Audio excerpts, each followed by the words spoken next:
Voilà, on va continuer donc ce matin notre série sur le livre de l'Exode. Vous pouvez déjà ouvrir vos Bibles dans Exode 14. Si vous n'avez pas de Bible, levez juste la main, l'équipe d'accueil vous donnera une Bible avec plaisir, mais c'est bien que vous puissiez suivre le texte. Un petit rappel de là où nous en sommes, donc 1500 ans avant Jésus-Christ, donc ça fait quand même assez longtemps, hein.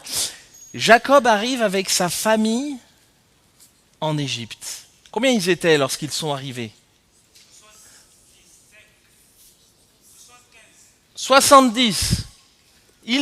C'est pas loin, hein. 70. Il y avait peut-être des bébés en cours, on ne sait pas, mais le texte ne le dit pas. Mais ils étaient 70, c'est ce que nous dit le texte. 430 ans plus tard, ils sont combien? 600 000 hommes. Sans compter les femmes, sans compter les grands-pères, les grands-mères, etc. 600 000 personnes. 430 années plus tard, 430 années pas simples pour le peuple, pendant lesquelles leur condition de vie s'est durcie de plus en plus parce qu'ils devenaient tellement nombreux que le pharaon a commencé à avoir peur et du coup il a durci les choses pour essayer de contraindre le peuple. Et le peuple, c'est devenu tellement dur pour lui qu'à un moment donné, il a commencé à crier à Dieu, à gémir. Et Dieu entend leurs cris. Et on voit dans Exode 1 et 2, Dieu qui envoie une espérance pour le peuple, une espérance qui naît dans un panier. Bizarre. Une espérance qui naît dans un panier. Et on voit que cette espérance grandit. Dieu choisit un homme. Dieu choisit Moïse, un prince devenu berger, pour libérer son peuple de l'esclavage et le conduire en terre promise. Et s'en suivra alors l'histoire terrifiante des 10 plaies d'Égypte que Dieu va utiliser pour d'un côté révéler sa gloire, espérance pour les uns, également jugement pour les autres. Le peuple vient de célébrer la Pâque en mettant du sang d'agneau sur les linteaux de la porte pour ne pas être touchés par cette 10e plaie. Sauf que les Égyptiens, eux, ne l'ont pas fait. 10e plaie d'Égypte qui va marquer l'histoire avec la mort de tous les premiers-nés mâles, hommes ou bétail, en Égypte. Au petit matin, des familles sont endeuillées. Des familles pleurent leur mort. Des morts par milliers.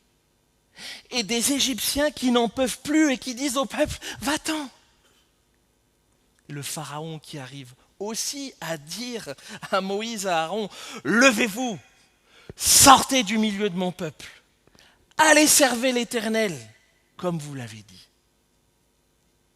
600 000 hommes partent libres, quittent l'Égypte, avec femmes, enfants, richesses. Mais l'histoire n'est pas finie. Devant eux, alors qu'ils marchent, se trouve un nouvel obstacle. Et pas un petit obstacle, un obstacle de taille, mais qui va être l'occasion pour le peuple et pour nous encore aujourd'hui d'assister à un sauvetage spectaculaire. Dans sa marche, Dieu va guider, Dieu va rassurer, Dieu va sauver son peuple. Un sauvetage spectaculaire qui nous annonce et qui annoncera un sauvetage planétaire, le salut des nations. Alors on va commencer la lecture et on va commencer juste avant le chapitre 14, à la fin du chapitre 13. Nous allons lire Exode 13, les versets 17 à 22. Lorsque le Pharaon laissa partir le peuple, Dieu ne le conduisit point par le chemin du pays des Philistins, quoique le plus proche. Car Dieu disait, le peuple pourrait avoir du regret en voyant la guerre et retourner en Égypte. Mais Dieu fit faire un détour au peuple par le chemin du désert, vers la mer des Joncs. Les Israélites montèrent tout équipés hors du pays d'Égypte. Moïse prit avec lui les ossements de Joseph, car Joseph avait fait jurer les fils d'Israël en disant, certes, Dieu vous visitera et vous ferez remonter mes ossements avec vous loin d'ici. » Ils partirent de Sukkot et campèrent à Étam, à l'extrémité du désert. L'Éternel allait devant eux le jour dans une colonne de nuée pour les guider sur le chemin, et la nuit dans une colonne de feu pour les éclairer, afin qu'ils marchent jour et nuit.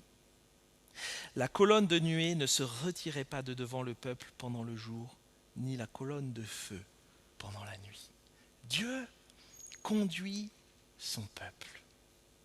Dieu libère son peuple de l'Égypte, mais c'est intéressant de noter que Dieu ne l'emmène pas directement au pays de Canaan. On voit sur cette carte, je ne sais pas si vous arrivez à voir, mais on voit que pour aller de l'Égypte à Canaan, le plus court serait passé d'ici. Le chemin aurait pu être finalement assez court. Mais on voit ici en pointillé tout ce qui a pu être le chemin du peuple d'Israël pendant combien de temps ? 40 ans. 40 ans plutôt que de passer par là. C'est quand même surprenant. Mais Dieu savait qu'un tel chemin direct était parsemé de guerre à ce moment-là. Et un chemin comme ça, parsemé de guerre, rendrait le peuple craintif. Et qu'est-ce qu'il aurait fait ? S'il avait commencé à marcher là et qu'il aurait vu ici plein de guerres, qu'est-ce qu'il aurait fait ? Demi-tour, on rentre ! Dieu fait faire au peuple un détour providentiel. Il fait faire un détour providentiel, il tient compte des craintes de son peuple, de tout ce qu'il vient de vivre, de déjà assez douloureux et émotionnellement fort. Enfin, je ne sais pas si on réalise les 10 plaies qu'ils viennent de traverser. Émotionnellement, ça devait être... Mais le yo-yo était impressionnant dans leur tête. Dieu les mène à un autre endroit et il va leur faire prendre un long chemin à travers le désert. Dieu conduit son peuple, il est attentif à ses besoins, il ne le laisse pas seul. Dieu conduit son peuple avec, nous dit le texte, une colonne de feu pour la nuit et une colonne de nuée le jour. Dieu est avec son peuple, il le conduit. Mais la suite de l'histoire va nous montrer une nouvelle fois que le peuple va oublier que c'est Dieu qui est aux commandes de tout ça. Le peuple va oublier que c'est bien Dieu qui conduit son histoire. Le peuple va oublier que Dieu est là. Et on va lire la suite, versets 1 et 12 du chapitre 14. L'Éternel parla à Moïse et dit : « Parle aux Israélites, qu'ils se détournent et qu'ils campent devant Pith-Hathiroth, entre Migdol et la mer, vis-à-vis de Baal-Tséphon. C'est en face de ce lieu que vous camperez, près de la mer. Le Pharaon dira des Israélites : ils sont égarés dans le pays, le désert s'est refermé sur eux. J'endurcirai le cœur du Pharaon et il les poursuivra. Mais je serai glorifié par le moyen du Pharaon et de toute son armée. Et les Égyptiens reconnaîtront que je suis l'Éternel. » C'est ce qu'ils firent. On annonça au roi d'Égypte que le peuple avait pris la fuite. Alors les sentiments du Pharaon et celui de ses serviteurs à l'égard du peuple furent changés. Ils dirent : « Qu'avons-nous fait en laissant partir Israël, dont nous n'aurons plus les services ?» Le Pharaon attela son char et prit son peuple avec lui. Il prit 600 chars d'élite et tous les chars de l'Égypte. Sur tous, il y avait des équipages de 3 hommes. L'Éternel endurcit le cœur du Pharaon, roi d'Égypte, et le Pharaon poursuivit les Israélites. Les Israélites étaient sortis librement, les Égyptiens les poursuivirent, et tous les chevaux, les chars du Pharaon, ses cavaliers et son armée les atteignirent, alors qu'ils campèrent près de la mer, vers Pi-Hahiroth, vis-à-vis de Baal-Tséphon. Le Pharaon approchait. Les Israélites levèrent les yeux, et voici que les Égyptiens s'étaient mis en marche derrière eux. Et les Israélites furent remplis de crainte et crièrent à l'Éternel. ils dirent à Moïse, est-ce parce qu'il n'y avait point de tombe en Égypte que tu nous as emmenés pour mourir au désert?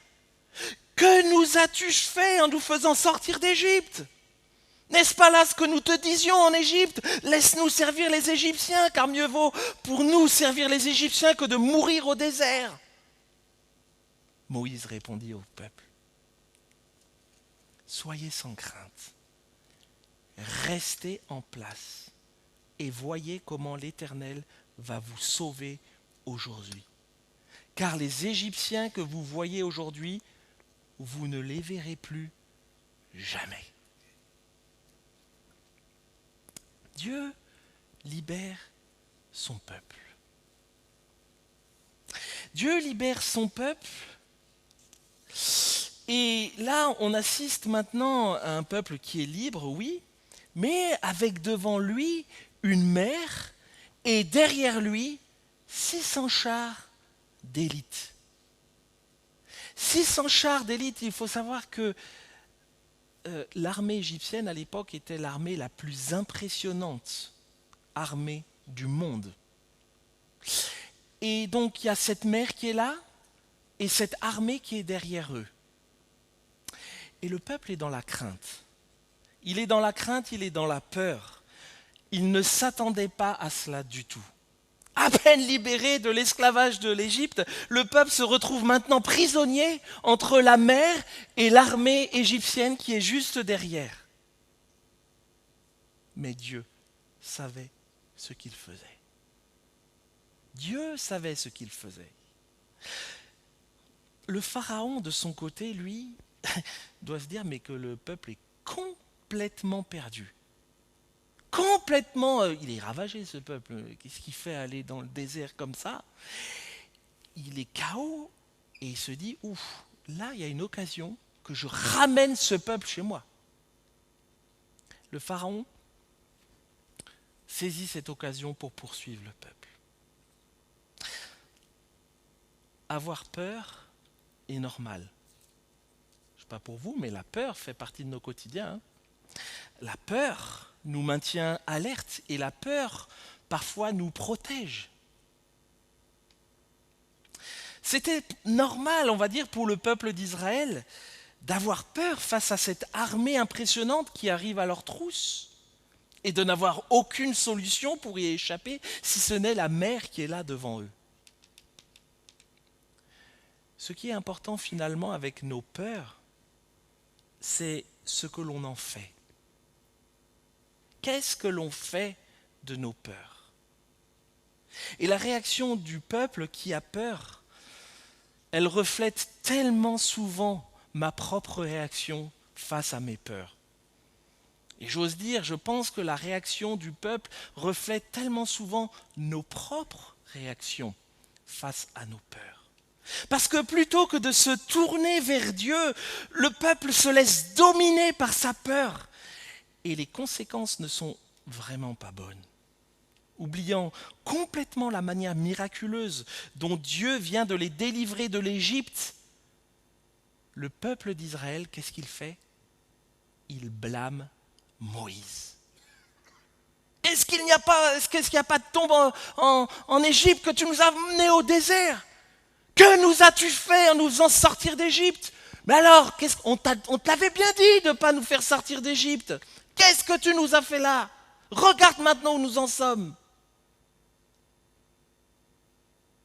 Le peuple blâme Moïse.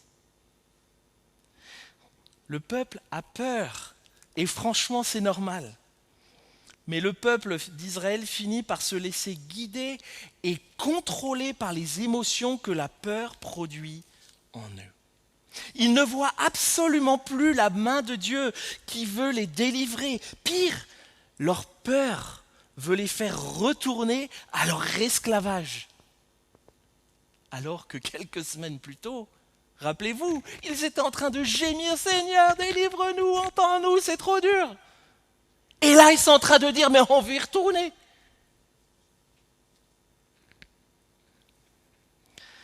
Mes bien-aimés, que faisons-nous lorsque nous sommes confrontés à la peur?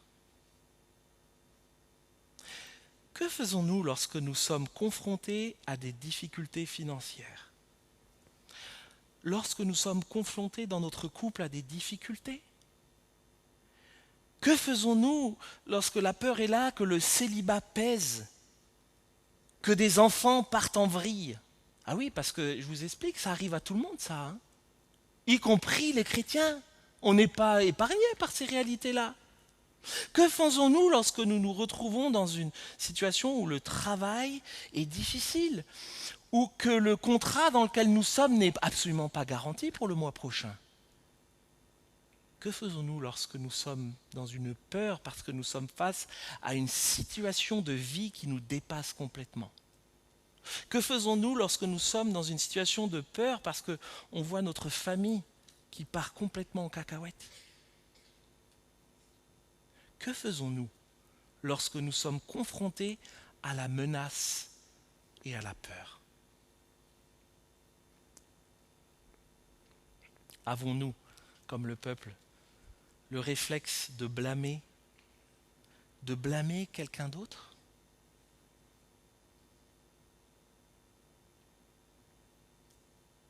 Lorsque quelqu'un ou quelque chose se met en travers de nos plans, de nos projets ou de nos ambitions, nos réactions ne sont ou ne seraient, parce qu'on ne les voit pas toujours, mais en général, nos réactions ne sont pas toujours belles à voir.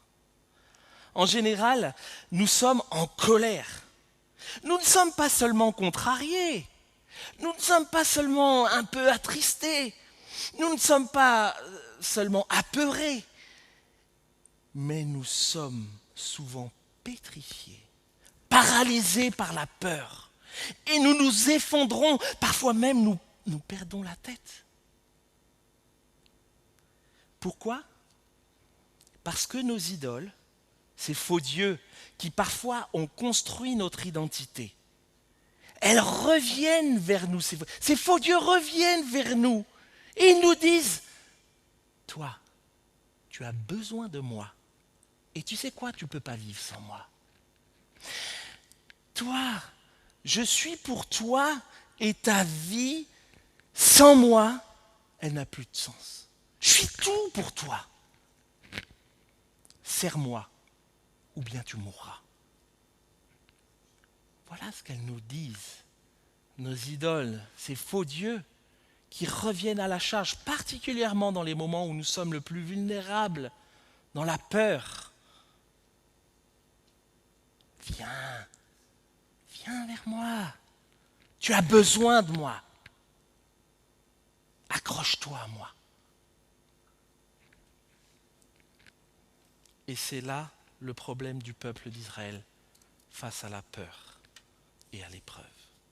C'est que le péché et ses idoles règnent encore dans le cœur du peuple d'Israël malgré l'alliance que le peuple a accepté de faire avec Dieu. Et c'est là notre problème encore à nous aujourd'hui. C'est que malgré notre conversion, malgré l'alliance que nous avons accepté de faire avec Dieu, le péché et les idoles règnent encore dans nos cœurs. En venant à Jésus, nous pensions être libérés. Et d'un côté, nous le sommes. Mais de l'autre côté, nos idoles et notre péché reviennent dans nos vies sans arrêt à la charge. Pascal l'a dit, la conversion, ce n'est pas une décision un jour, oui, mais c'est une marche. Et vous savez, notre péché n'abandonne pas comme ça. Il revient à la charge en permanence. Surtout lorsque nous sommes contrariés ou pris dans la peur. Quelles sont les idoles qui ont construit ton identité et qui reviennent à la charge chez toi lorsque tu es confronté à un moment de crise dans ta vie? Quelles sont ces idoles-là? Vous savez que la manière dont ces idoles nous font réagir en temps de crise, elles révèlent souvent la réalité de ce sur quoi nous plaçons prioritairement notre confiance et notre identité. C'est le cas pour nous, mais ça a été le cas déjà pour le peuple d'Israël dans notre texte ce matin.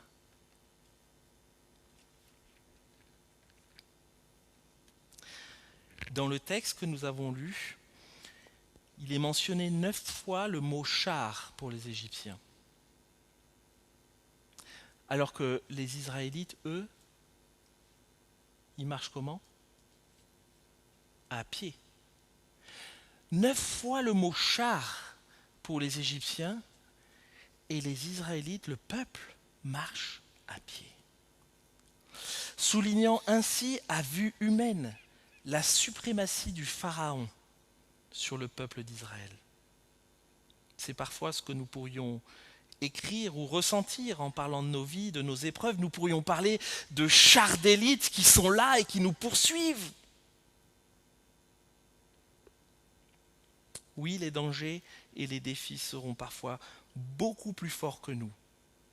Mais rappelons-nous d'une chose, c'est qu'ils ne seront jamais plus forts que le Dieu avec lequel nous avons décidé, par la foi, de faire alliance.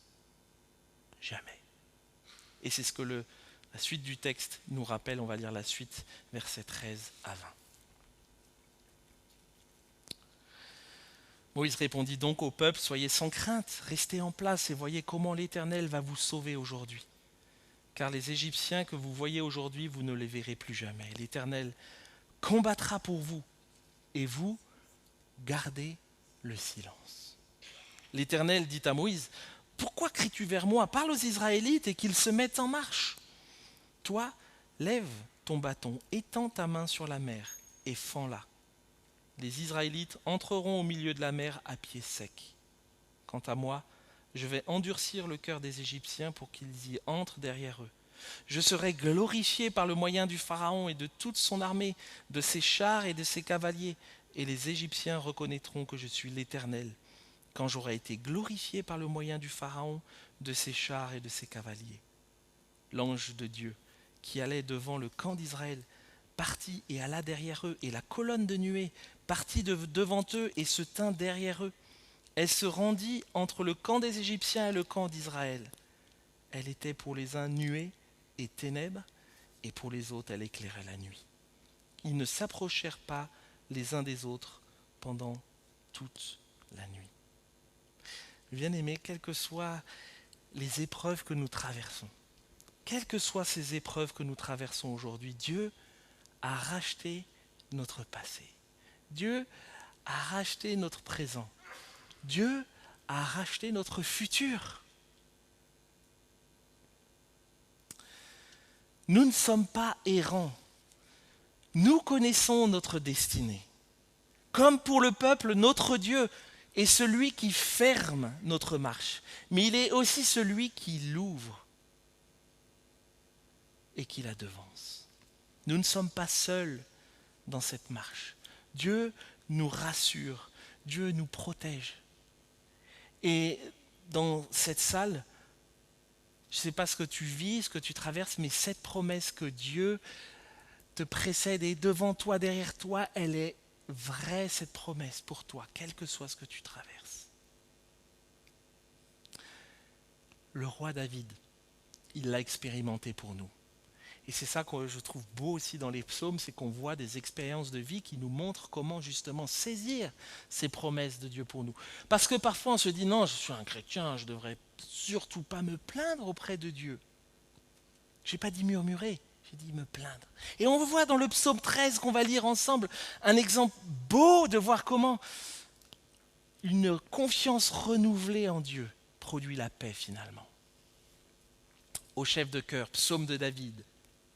Jusqu'à quand, ô Éternel, m'oublieras-tu sans cesse? Jusqu'à quand seras-tu loin de moi? Jusqu'à quand aurai-je des soucis et des chagrins au cœur à longueur de journée? Jusqu'à quand mon ennemi aura-t-il le dessus? Regarde, Éternel mon Dieu, réponds-moi, viens réparer mes forces, sinon je m'endors dans la mort. Sinon mon ennemi dira qu'il a gagné. Mes oppresseurs se réjouiront lorsqu'ils verront ma chute. Pour moi, j'ai confiance en ta bonté. La joie remplit mon cœur à cause de ton grand salut. Je veux chanter en ton honneur, ô Éternel, tu m'as comblé de tes bienfaits. On a 6 versets, et ce qui est incroyable dans ces versets, c'est qu'on passe d'une étape à l'autre, on ne sait pas trop pourquoi, mais on identifie quand même certaines choses. La première étape, on voit, c'est jusqu'à quand. Jusqu'à quand c'est la plainte qui est là et qui, contrairement au murmure, la plainte, c'est pas accuser Dieu, c'est pas accuser Dieu ou ne pas ou accuser les autres. La plainte, c'est juste de dire à Dieu, de lui exprimer notre souffrance, lui dire la tristesse qu'il y a sur nos cœurs, lui parler de ce qui nous fait mal, de notre incompréhension, et même lui soumettre nos questionnements. Jusqu'à quand, Seigneur, le temps de la plainte? Puis on arrive, versets 4 et 5, à une deuxième étape où là, on sent que David n'est plus trop dans la plainte, mais il va se placer devant Dieu et il va tout simplement lui demander de l'aide. Regarde, Éternel mon Dieu, réponds-moi, viens à mon aide, s'il te plaît. Et puis le dernier verset est très surprenant. On se demande ce qui s'est passé entre la fin du verset 5 et le tout début du verset 6. Pour moi, j'ai confiance en ta bonté. La joie remplit mon cœur. On voit d'un David qui est complètement déprimé au fond du trou avec des plaintes pas possibles. Une demande à Dieu. Puis là, la joie remplit mon cœur. David, en fait, ne dit pas là qu'il ne souffre plus. Il ne dit pas que les problèmes ont cessé, mais dans un élan de foi, de confiance, il décide de laisser Dieu transformer son regard et sa perspective sur sa souffrance, en plaçant son espérance dans la bonté de Dieu, dans la perspective du salut, dans la perspective de l'éternité. Exemple de David. Et exemple pour nous. On peut prier ce psaume-là. Le psaume 13, 6 versets, on peut même l'apprendre par cœur.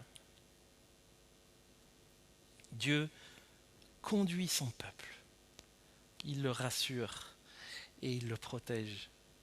Et on va voir maintenant comment Dieu va aussi sauver son peuple. Et là, on va assister à un épisode assez incroyable. On va lire les versets 21 à 31 du chapitre 14. Alors, Moïse étendit sa main sur la mer.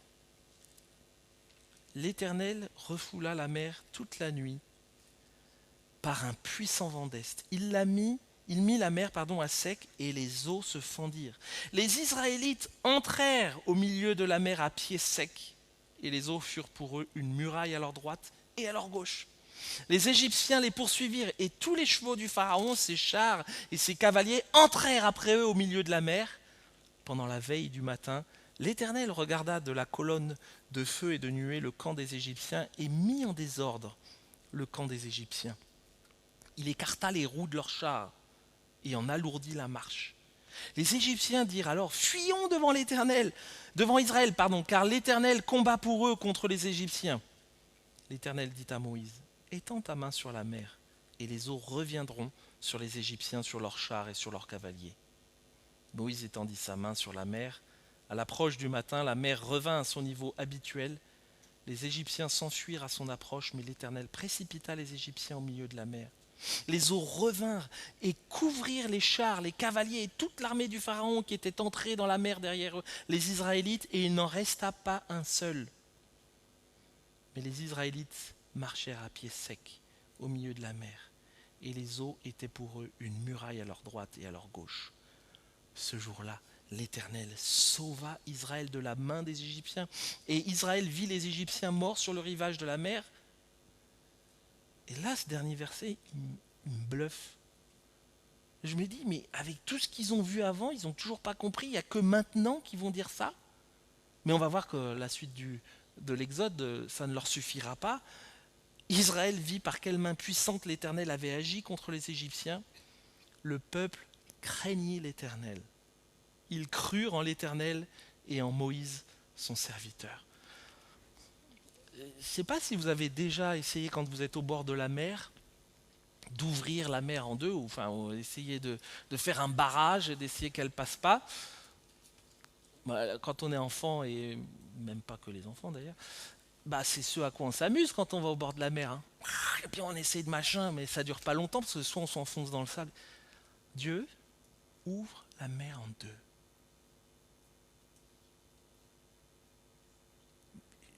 Vous imaginez une mer ouverte en deux? Alors il y en a qui ont... Alors, j'ai lu des trucs, mais hallucinants, où certains disaient non, mais tu comprends, en fait, Dieu, il a envoyé le peuple dans une partie un peu marécageuse. Tu vois, donc ils ont pu traverser un peu. Et en fait, les chars des Égyptiens, eux, en passant, bah, ils se sont enlisés, tu vois. Donc, non, mais c'est un mythe hein, qu'une mer s'ouvre en deux. C'est pas possible. Non. Dieu a ouvert la mer en deux. C'est pas une métaphore, c'est pas une image, c'est une réalité. Dieu a ouvert la mer en deux. Et les eaux furent pour le peuple d'Israël une muraille, une protection, à gauche, à droite. Dans la Bible, mais aussi dans les cultures anciennes à l'époque, l'eau représente le chaos, ça représente la mort.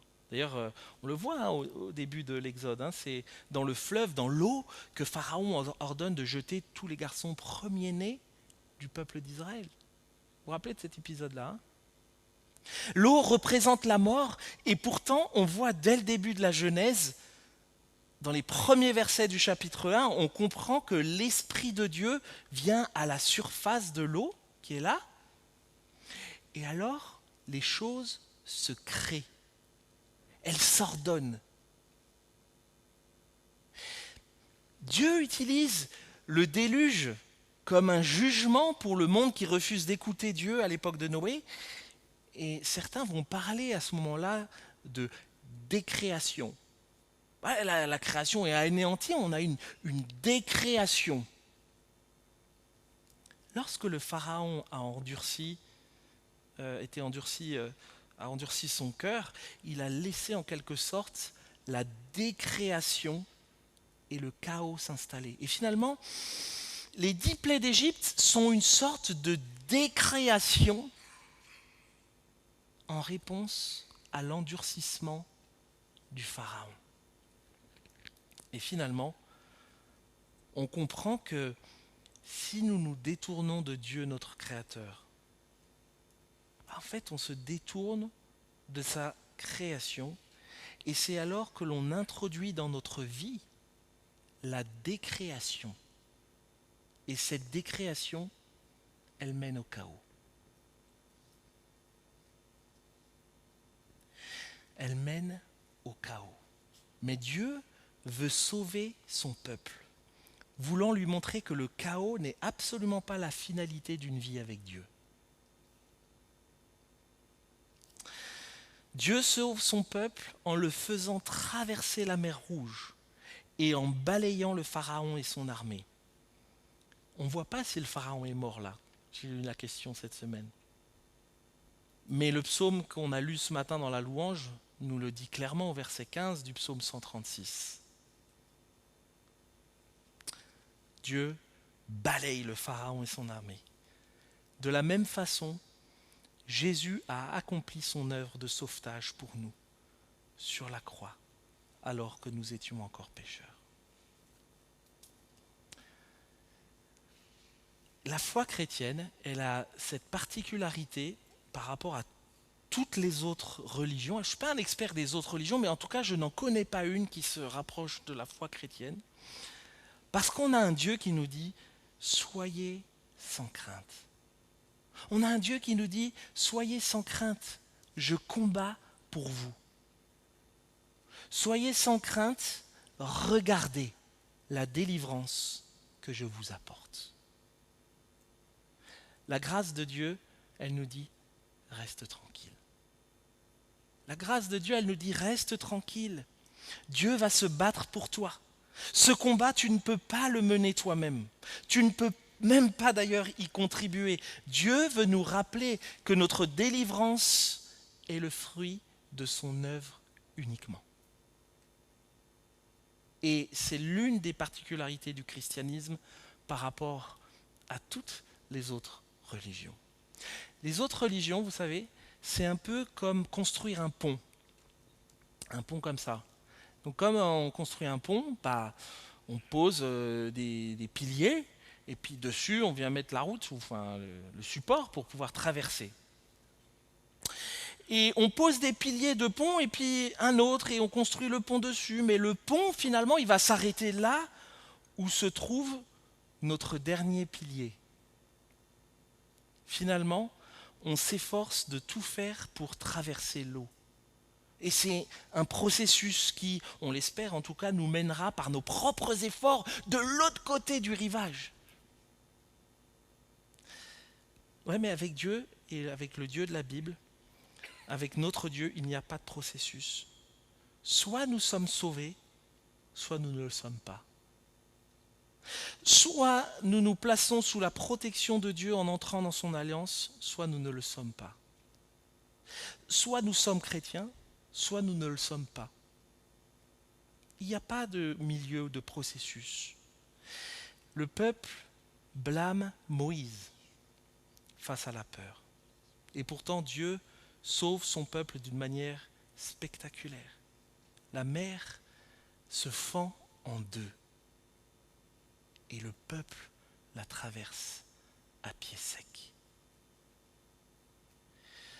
Malgré leur vacillement, Dieu sauve son peuple et lui permet de traverser la mer les pieds secs. Pourquoi ? Pour que la gloire de Dieu soit manifeste, éclatante aux yeux de tous. C'est ce que nous dit le texte. Bien aimés, des fois Dieu permet des situations dans nos vies qui nous mettent à terre.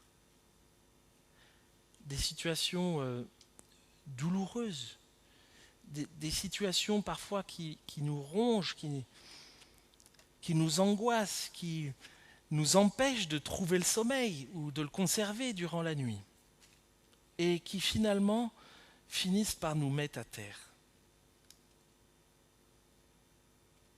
Mais ce que je remarque humblement, c'est que c'est uniquement dans cette position, le genou à terre, que la gloire de Dieu peut se manifester à tous comme une évidence dans nos vies. Surprenant, à genoux, pour laisser la gloire de Dieu rayonner. Le peuple vit par quelle main puissante l'Éternel avait agi contre les Égyptiens. Le peuple craignit l'Éternel. Ils crurent en l'Éternel et en Moïse, son serviteur. De cela va naître un cantique magnifique. Vraiment un beau cantique. Exode 15, tout simplement, qui est un chant à la gloire de Dieu. Et je vais lire Exode 15, les versets 1 à 21, pendant que l'équipe louange peut venir se préparer pour la suite. Alors, Moïse et les Israélites chantèrent ce cantique à l'Éternel. Ils dirent, on va se lever pour lire ce passage-là, ensemble. Alors, Moïse et les Israélites chantèrent ce cantique à l'Éternel. Ils dirent, je chanterai à l'Éternel, car il a montré sa souveraineté. Il a jeté dans la mer le cheval et son cavalier. L'Éternel est ma force et l'objet de mes cantiques. Il est devenu mon salut. Il est mon Dieu. Je veux lui rendre hommage. Il est le Dieu de mon Père. Je l'exalterai. L'Éternel est un guerrier. L'Éternel est son nom. Il a précipité dans la mer les chars du Pharaon et son armée. Son équipage d'élite ont été submergés par la mer des joncs. Les flots les ont couverts. Ils sont descendus dans les profondeurs comme une pierre. Ta droite, ô Éternel, est magnifiée par sa vigueur. Ta droite, ô Éternel, a écrasé l'ennemi. Par la grandeur de ta majesté, tu renverses ceux qui se dressent contre toi. Tu déchaînes l'ardeur de ta colère. Elle les dévore comme du chaume. Au souffle de tes narines, les eaux se sont amoncelées, les courants se sont dressés comme une masse, les flots se sont durcis au cœur de la mer. L'ennemi disait, je poursuivrai, j'atteindrai, je partagerai le butin, je m'en repèterai, je tirerai l'épée, ma main s'en emparera. Mais tu as soufflé de ton haleine, la mer les a couverts. Ils se sont enfoncés comme du plomb dans des eaux puissantes. Qui est comme toi parmi les dieux, ô Éternel? Qui est comme toi, magnifique en sainteté, redoutable et digne de louange, opérant des miracles? Tu as étendu ta droite, la terre les a engloutis. Par ta bienveillance, tu as conduit ce peuple que tu as racheté. Par ta puissance, tu le diriges vers ta demeure sainte. Les peuples l'ont appris et ils tremblent. Les douleurs saisissent les habitants de la Philistie. Les commandants d'Édom s'épouvantent. Un frémissement saisit les guerriers de Moab. Tous les habitants de Canaan défaillent. La terreur et la peur tomberont sur eux par la grandeur de ton bras. Ils deviendront muets comme une pierre, jusqu'à ce que ton peuple, ô Éternel, ait passé. Jusqu'à ce qu'il ait passé le peuple que tu as acquis. Tu les amèneras et tu les implanteras sur la montagne de ton héritage, au lieu que tu as préparé pour ta résidence, ô Éternel, au sanctuaire, Seigneur, que tes mains ont établi. L'Éternel régnera éternellement et à toujours, car les chevaux du Pharaon, avec ses chars et ses cavaliers, sont entrés dans la mer, et l'Éternel a ramené sur eux les eaux de la mer. Mais les Israélites ont marché à pied sec au milieu de la mer. Conséquence, Myriam, la prophétesse, sœur d'Aaron, prit à la main le tambourin, et toutes les femmes sortirent à sa suite avec des tambourins et des danses. Myriam leur répondait: chantez à l'Éternel, car il a montré sa souveraineté. Il a jeté dans la mer le cheval et son cavalier. Mais bien aimé, Dieu a opéré un sauvetage spectaculaire avec le peuple d'Israël. Mais ce sauvetage anticipe un autre sauvetage encore plus spectaculaire que Dieu fera 1000 ans plus tard pour toutes les nations par son Fils Jésus-Christ, mort et ressuscité 3 jours après. Il a vaincu la mort. La Sainte Seine que Jésus-Christ a instituée avec ses disciples nous permet aujourd'hui encore de nous rappeler du sauvetage que Dieu accomplit pour nous en Jésus-Christ. En Jésus, nous avons été jugés. En Jésus, nous sommes sauvés. En Jésus, nous avons traversé les eaux du jugement de Dieu. En Jésus, nous nous tenons dorénavant sur l'autre rive, sur le chemin du retour. Alors, comme le peuple d'Israël, chantons à Dieu. Chantons ensemble en tant que son peuple réuni. Chantons à la gloire de Dieu pour la durée des temps.